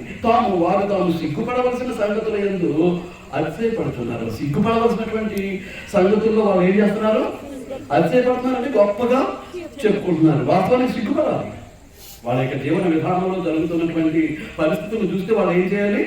సిగ్గుపడాలి. సిగ్గుపడటానికి బదులు ఏం చేస్తున్నారు? అతిశయపడుతున్నారు. భూ సంబంధమైన వాటి అందే మనసు ఉంచుతున్నారు. వీళ్ళందరూ క్రీస్తు శిలువకు శత్రువులు. వీళ్ళందరూ క్రీస్తు శిలువకు శత్రువులు. వారి కడుపే వారి దేవుడు. ఏంటట? వారి కడుపే వారి దేవుడు. వారి కడుపే వారి దేవుడిగా కలిగిన వాళ్ళందరి యొక్క నాశనమే వారి అంతం. ఇది దేవుడు చెప్తున్నటువంటి మాట. ఇది ఎవరు చెప్తున్నటువంటిది అంటే దేవుడు చెప్తున్నటువంటి మాట. ఎవరైనా ఆలోచించమంట,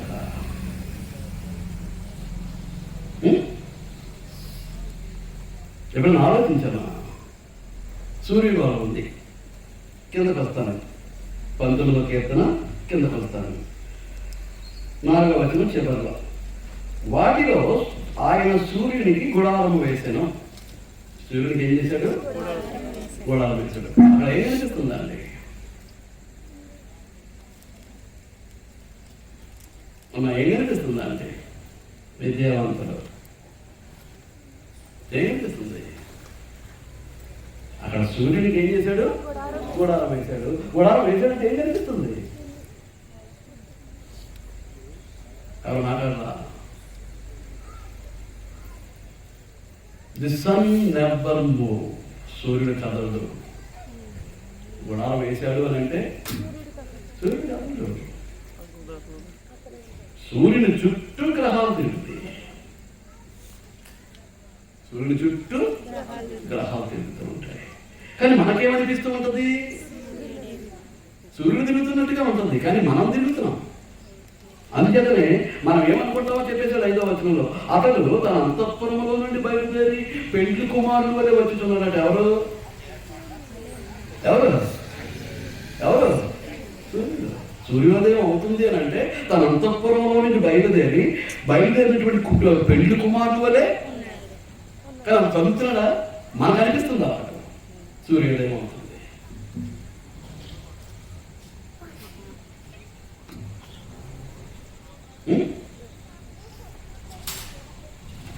ఆకాశమందును భూమి ఎందును దేవతలు అనబడినవి.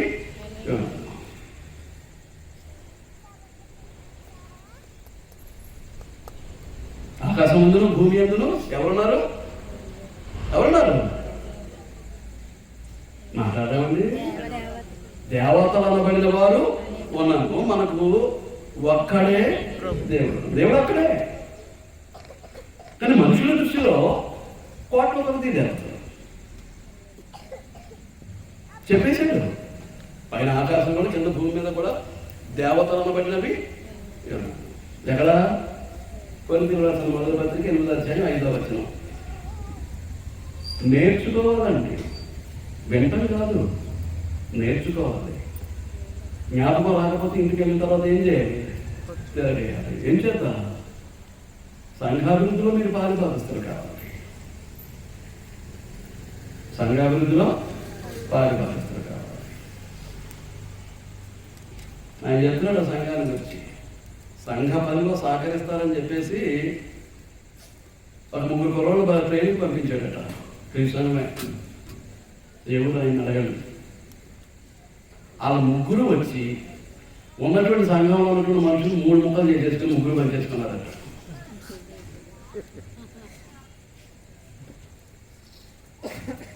ముగ్గురు పని చేసుకున్నారు అక్కడండి. మరి ఇక్కడ ఎంత తెలివైన చూడండి, శుభార్తికుడు. వాళ్ళ అమ్మ నాన్నకు వాళ్ళడితే ఇందులో తిరుగుతున్నారని చెప్పేసి ఏం చేశాడు? బైబిల్ ట్రైనింగ్ పంపిస్తే వచ్చేసి ఉన్న సంఘానికి అసలెట్టారట. వేరే గ్రామాలకు పోయి సేవ చేసుకుని ఏ సంఘం నుంచి అయితే వాళ్ళు వెళ్ళారో ఆ సంఘ సహకారాలు తీసుకుని ఆ ప్రాంతంలో ఏం చేయాలి? సేవ చేయాలి, ఆత్మను సంపాదించాలి, దేవుని యొక్క రాజ్యం యొక్క వ్యవహారాలను విస్తరింప చేయాలి, బలమైనటువంటి సంఘాలు ఏర్పాటు చేయాలి. దానికి వారు వెళ్ళినటువంటి స్థానిక సంఘం యొక్క సహాయాన్ని తీసుకోవాలి. అంతేగాని వచ్చేసి తనకు అనుకూలంగా ఉన్న వాళ్ళందరినీ 30 మందితో 10 మందిని 10 మందిని 10 మంది తీసుకుంటే దేవుడు రక్షిస్తాడా? దేవుడు మెచ్చుకుంటాడా? మెచ్చుకుంటాడా అండి? సంఘం లేని గ్రామానికి వెళ్ళి అక్కడ చేయి సేవ. నీ ప్రతాపం ఏంటో అక్కడ చూపించు. ఎంతమందిని రక్షిస్తావో రక్షించు. గొంతుకి సందుకి వీధికి దుకాణాలు అంటారు. అది దేవుని యొక్క సంకల్పంలో భాగం కాదు, దేవుని చిత్తం కాదు. అది మీకు అర్థమవుతుందా అండి? అలా ఎలా ఉన్నాడట? నేర్చుకోవాలి. నేర్చుకుంటే సంఘాలు ఏం చేస్తారు? అందరూ బోధకులుగా ఉండాలి. బోధకులు ఉండాలి. ప్రతి ఒక్కరు సంఘాన్ని పెట్టేస్తే ఇక ఆరాధనకు వచ్చేవాడు ఎవడారా వాళ్ళే చేసుకోవాలి. నేను బోధింప సమర్థుడిని, బోధకుని అయిపోయాను.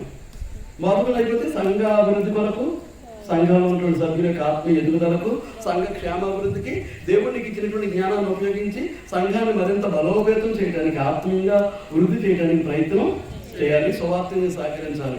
ప్రతివాడు బోధకులు అయిపోతే ప్రతివాడు ఒక సంఘాన్ని పెట్టేస్తే ఇక్కడ సంఘంగా కూడుకునే వాళ్ళు ఎవరు? అసలు నువ్వెవరో దేవునికి తెలియదా? నువ్వు ఎక్కడి నుంచి వచ్చావు? ఆగని అడుగుతున్నాడు. ఎక్కడికి వెళ్తున్నావు? ఆగని అడుగుతున్నాడు. నిన్ను అడగడా? పోయాడు చేసి ఉప్పని ఉద్దేశిస్తే అయిపోద్దా? ఆ పొయ్యి మీద పెట్టింది ఉడికేంత మంట రావాలి. ఊదేస్తే గాలి.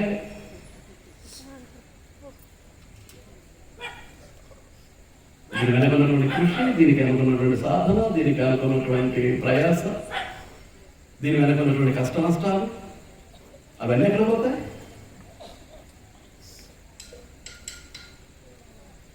ఎక్కడికి పోతాయి? తప్పించుకుని పోయేవాళ్ళు పోతారు. కానీ ఆ విధానం మాత్రం సంఘంలో కొనసాగుతూనే ఉంటుంది. నువ్వు వెనకతోటి బలపరచవలసినటువంటి వాడవు, వెనకతోటి బలపరచవలసినటువంటి దానవు. సంఘంలో నుంచి వేరై మరలా దేవుని సంకల్పానికి, దేవుని చిత్తానికి వ్యతిరేకంగా నేను ఏదో చేస్తాను అంటే అంగీకరించడానికి దేవుడు సిద్ధంగా లేదు. ఆయన జగత్పునానికి ముందు సంఘానికి వచ్చి ఒక సంకల్పం ఉంది. సృష్టించిన తర్వాత ఆయనకు ఒక చిత్తం ఉంది. ఆ చిత్తం ఏం చేస్తాడు? నెరవేర్చుకుంటూ వెళ్ళిపోతాడు. ఆయన సంకల్పాన్ని అమలుపరుచుకుంటూ వెళ్ళిపోతాడు. అందుచేతనే ఈ సంఘాన్ని ఎవరికి అప్పగించాడు? దేవుడి రాజ్యాన్ని ఎవరికి అప్పగించాడు? క్రీస్తుకు అప్పగించాడు. దీని మీద అధికారం ఎవరు? యేసుక్రీస్తే. సంఘం మీద అధికారం ఎవరు? యేసుక్రీస్తే. క్రీస్తు సంఘం అనేటటువంటిది ఏంటి? దేవుని యొక్క రాజ్యం. క్రీస్తు పరిపాలన కింద ఉంటుంది. క్రీస్తు చూసుకోడా ఏంటి అనేది? మనం ఏం చేసేస్తే దాన్ని అంగీకరించేస్తాడా? మనం ఏం చేసేస్తే వారు ఒప్పేసుకుంటాడా? కనుక ఏంటన్నమాట, మనం ఆలోచన చేయాల్సినటువంటి అవసరత ఉంది. ఆలోచన చేయాల్సినటువంటి అవసరత ఉందండి. వాటిని దేవుడు ఏం చేశాడు? వాటిలో ఆయన సూర్యునికి గుడారం వేశాను. అతను ఎలా ఉన్నాడు? తన అంతఃపురంలో నుండి బయలుదేరి పెండ్లి కుమారుడు వలె ఉన్నాడు. సూర్యుడు పరిగెత్తను ఉల్లాసించినట్లు తన పదమందు పరిగెత్తను ఉల్లాసించున్నాడు. ఎవరు? సూర్యుడు. వాస్తవాన్ని పరిగెత్తనాడా? మనకు అర్థమయ్యేటట్టుగా చెప్తున్నాడు. కానీ వాస్తవానికి సూర్యుడు కదలడు. ఎలాగ సూర్యుడు కదిలినట్టుగా మనకు అనిపిస్తుంది? సూర్యుడు కదిలినట్టుగా మనకు ఎలా కనిపిస్తుంది? భూమి తన చుట్టూ తాను తిరుగుతుంది. భూమి తన చుట్టూ తాను తిరుగుతుంది. భూమి తన చుట్టూ తాను తిరగడానికి ఎంత సమయం? 24 గంటలు.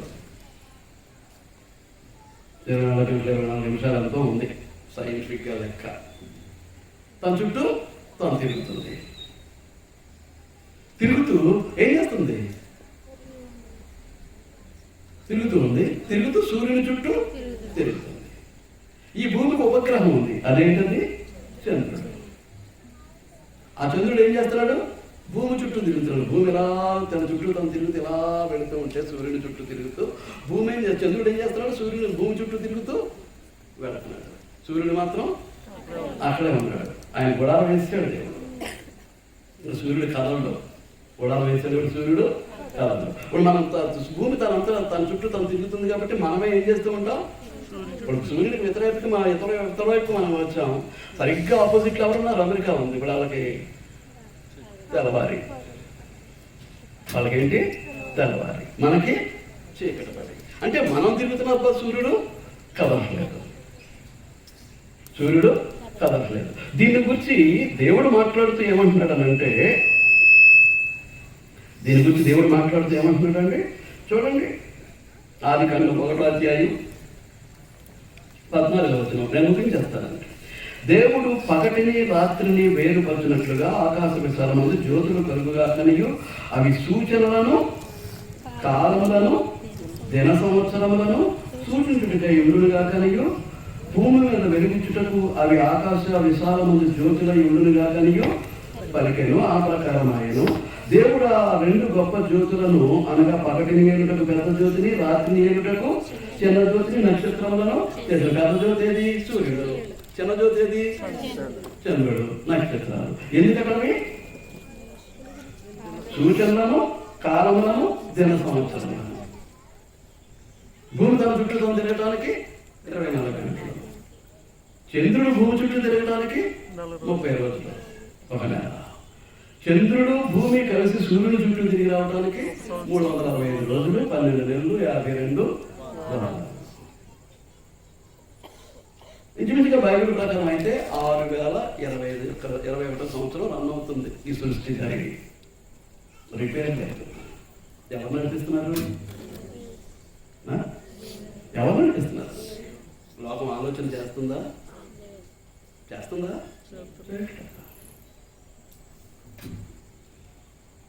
ఈ కనిపించే ప్రతిదీ దేవుడి కింద పూజిస్తూ ఉంది. ఎవరు? లోకం. కనిపించే ప్రతిదాన్ని ఏం చేస్తున్నారు? దేవుడిగా పూజిస్తూ ఉన్నారు. సూర్యుడు, చంద్రుడు, భూమి ఒక సరళరేఖలోకి వచ్చేసారనుకోండి, ఒకే గీత మీదకి. అప్పుడు ఏమి ఏర్పడుతుంది? సూర్యగ్రహం ఏర్పడుతుంది. అప్పుడు ఏమి ఏర్పడుతుంది? సూర్యుడికి భూమికి మధ్యలో ఎవరు చేస్తారు? చంద్రుడు చేస్తాడు. ఒక్కోసారి పాక్షికంగా వస్తాడు, ఒక్కోసారి సంపూర్ణంగా వస్తాడు. సంపూర్ణంగా వస్తే సంపూర్ణ చంద్ర సూర్యగ్రహణం అంటారు, లేదంటే చంద్ర సూర్యగ్రహణం అని చెప్తారు. కానీ అది మూవింగ్లో ఏం జరుగుతుంటుంది? చంద్రుడి స్వయం ప్రకాశం లేదు. చంద్రుడికి ఏం లేదండి? చంద్రుడికి ఏం లేదు. దాని గురించి బైబిల్ మాట్లాడుతుంది.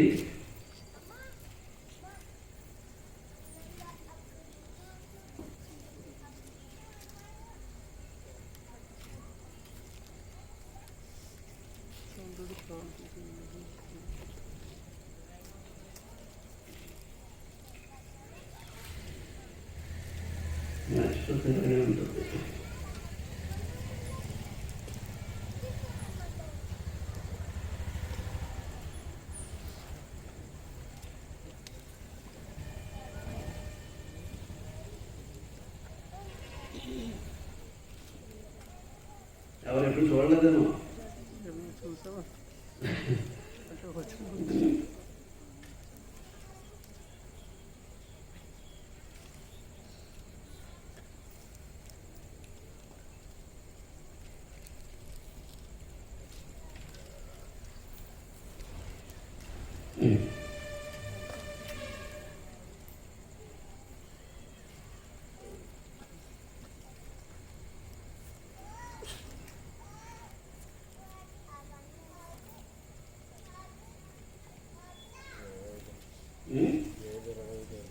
ఇరవై 25వ అధ్యాయము.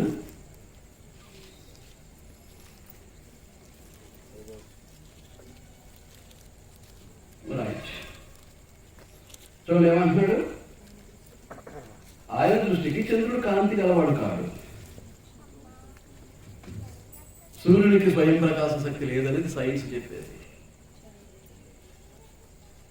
Printing machine sir Gutenberg Germany దేశంలో కనిపెట్టిన తర్వాత మొట్టమొదటి ప్రింట్ అయినటువంటి బైబిల్ గ్రంథంలోనే ఆ మాట వ్రాయబడింది.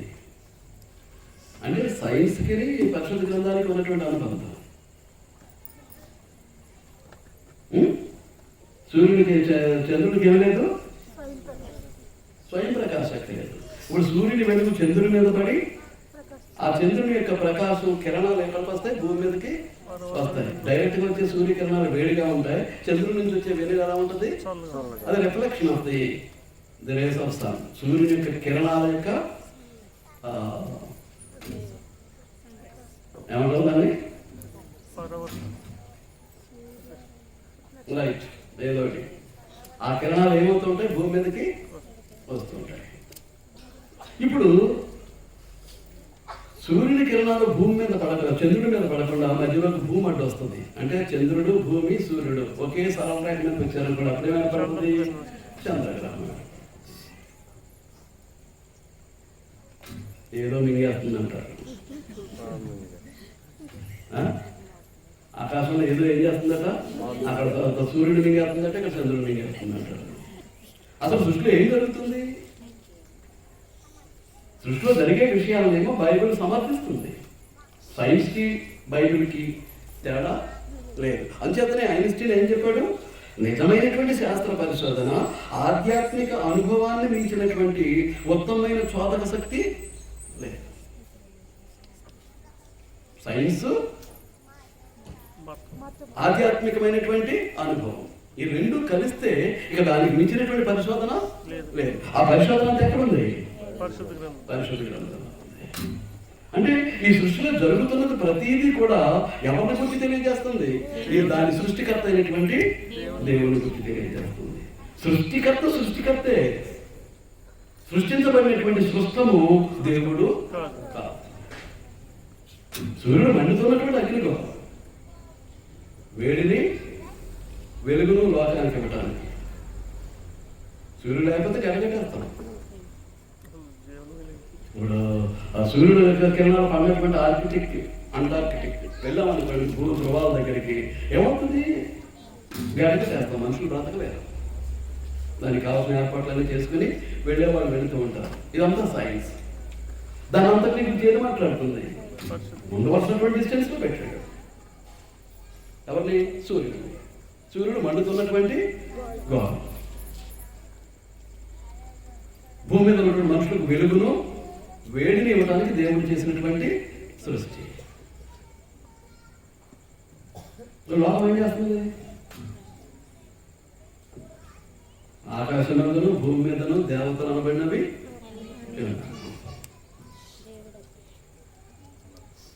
మీకు అర్థమవుతుందా? కాబట్టి ఈ సృష్టిని గురించి మనం పరిశీలన చేస్తే ఈ సృష్టి అంతా సృష్టి భ్రమణం. దేవుడు ఎవరిని తెలియజేస్తుంది? దేవుడిని గురించి మనకు తెలియజేస్తుంది.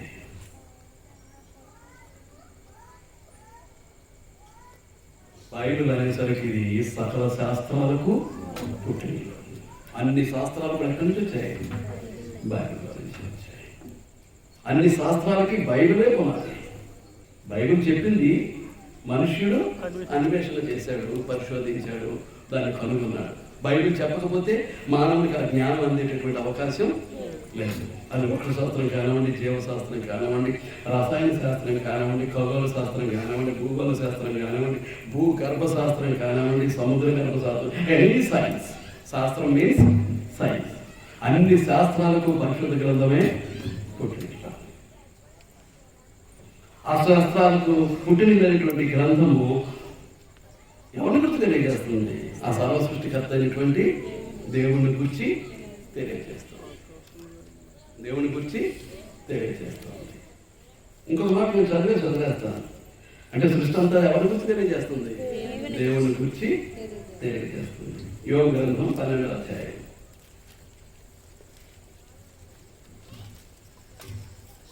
యోగ గ్రంథం 12వ అధ్యాయం 6వ వచనం నుంచి. దోపిడి గ్రామ కాపులను వర్తిలను ధనాన్ని దోచుకుని అన్యాయంతో అక్రమంతో సమకూర్చుకున్న వారి యొక్క కాపురాలు ఏమవుతాయి? వర్తిస్తూ ఉంటాయి, అభివృద్ధి చెందుతూ ఉంటాయి. ఎందుకంటే వారు దోపిడీగారు కాబట్టి, దోచుకుంటూ ఉంటారు కాబట్టి. దేవునికి కోపం పుట్టించి వారు నిర్భయముగా ఉంటారు. వారు తమ బాహుబలమే తమకు దేవుడు అనుకుంటారు. అయినను మృగములను విచారింపుము, అవి నీకు బోధించను. ఆకాశ పక్షులను విచారింపుము, అవి నీకు తెలియజేయను. భూమిని గురించి ధ్యానించిన ఎడల అది నీకు బోధించును. సముద్రములోని చేపలను నీకు దానిని వివరించును. వీటి అన్నిటినీ బట్టి యోచించుకొని ఎడల యెహోవా హస్తము వీటిని కలుగు చేశానని తెలుసుకొనలేని వాడు ఎవడు? మూఢుడు, అజ్ఞాని. వీటన్నిటిని గుట్టి పరిశీలన చేస్తే వీటిని దేవుని హస్తమే చేసిందని తెలుసుకోగలలేని వాడు ఎవడో తెలియదండి. భూమి మీద ఉన్నటువంటి జీవరాశులను పరిశీలించాయి. మనం దేవుడు సృష్టించినటువంటి జీవరాశుల్లో ఒక వంతు కూడా మనకు తెలియదండి. అప్పుడప్పుడు డిస్కవరీ ముందు కూర్చోండి, నేషనల్ జియోగ్రఫీ ముందు కూర్చోండి, ఎన్ని రకాల జంతువులు కనిపిస్తూ ఉంటాయో. సముద్రంలో కానీ, భూమి మీద కానీ, అరణ్యాల్లో కానీ అన్ని రకాల జీవరాశులు మనం చూసామని అవి మనకు కనిపించాలి. ఆ విధమైనటువంటి ఛానల్స్ ముందు కూర్చుంటే ఏం జరుగుతుంది అన్నమాట? ప్రపంచం మనకు ముందు కనిపిస్తూ ఉంటుంది. ప్రపంచం మన కళ్ళ ముందు కనిపిస్తూ ఉంటుంది. దేవుని సృష్టి మన కళ్ళ ముందు గర్భంలో తిరుగుతూ ఉంటుంది. ఇదంతా ఎవరి సృష్టి? దేవుని సృష్టి. ఈ సృష్టి అంతా ఏం చేస్తుంది? మేము దేవుని చేతి పని అని ఏం చేస్తున్నారు అన్నమాట, తెలియజేస్తుంది. మంచిగానే ఒక ఆర్టిస్ట్ ఆర్ట్ చేసి ఏం చేస్తాడు? Art by so and so సంతకం పెట్టేస్తాడు. అలాగే విశ్వమంతా చేసినటువంటి దేవుడు ఏం చేశాడు అన్నమాట? ఏం చేశాడు? This was made by God. సర్వశక్తిమంతులైనటువంటి దేవుడు చేసినటువంటి సృష్టి. ఒక సంతకం పెట్టేసరికి దీన్ని ఎవరో ఏమిటానికి అవకాశం లేదు. ఇంకా అనేకమైనటువంటి విషయాలు ఉన్నాయి. ఈ భూమిని మాత్రమే నివాసం ఇచ్చాడు దేవుడు. ఇప్పుడు మానవుడు ఏ గ్రహం మీద మకం పెట్టేద్దాం అని వస్తున్నాడు, వాడి వల్ల కాదు. లక్షల కోట్ల డాలర్లు వెచ్చించి ప్రపంచ ప్రజల ధనాన్ని నష్టపరచుకోవడమే తప్ప ఏ గ్రహం మీద మానవునికి నివాసయోగ్యమైనటువంటి వాతావరణం అంగార గ్రహం మీద నీళ్లు కనపడతాయని, నీళ్లు ప్రవహించినటువంటి జాడలు ఉన్నాయని, ఇవి ఎన్ని చేసినా మనిషి నివాసయోగ్యంగా దేవుడు ఇచ్చింది ఏది? ఈ భూమి మాత్రమే. రేపు ఈ భూమి ఆకాశాలన్నీ కూడా ఏమైపోతున్నాయి? లయమైపోతున్నాయి, సర్వనాశనం అయిపోతున్నాయి. మనం పోతాం, సంపాదించుకున్నది పోతుంది.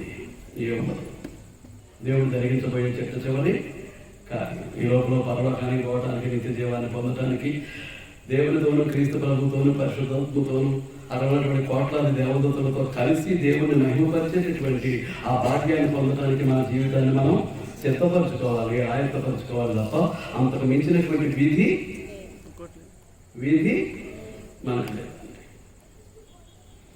ఈ సైన్స్ని గురించి, ఈ సృష్టిలో ఉన్నటువంటి సృష్టి ద్వారా దేవుని యొక్క అదృశ్య లక్షణాలు, దేవుని గురించి తెలుసుకోవడం దేని ద్వారా? సృష్టి ద్వారా. ఈ సృష్టి ద్వారా అంటే ఎలాగో దైవికమైనటువంటి విధానం, ఆధ్యాత్మిక విధానం, సైన్స్ ఏమో వారికి జరగాలి. ఇంతటి గ్రంథం మరే మతానికి లేదు. ఏది సైన్స్ గురించి మాట్లాడేది లేదు. డైరెక్ట్గా వాళ్ళు ఏవో పోల్చేవో కాదో చెప్తారు, అవన్నీ వాస్తవాలు కావు. అవును సార్, దేవాలయానికి మీ అందరికీ వందనాలు తెలియజేస్తే నేను ముగిస్తూ ఉన్నాను.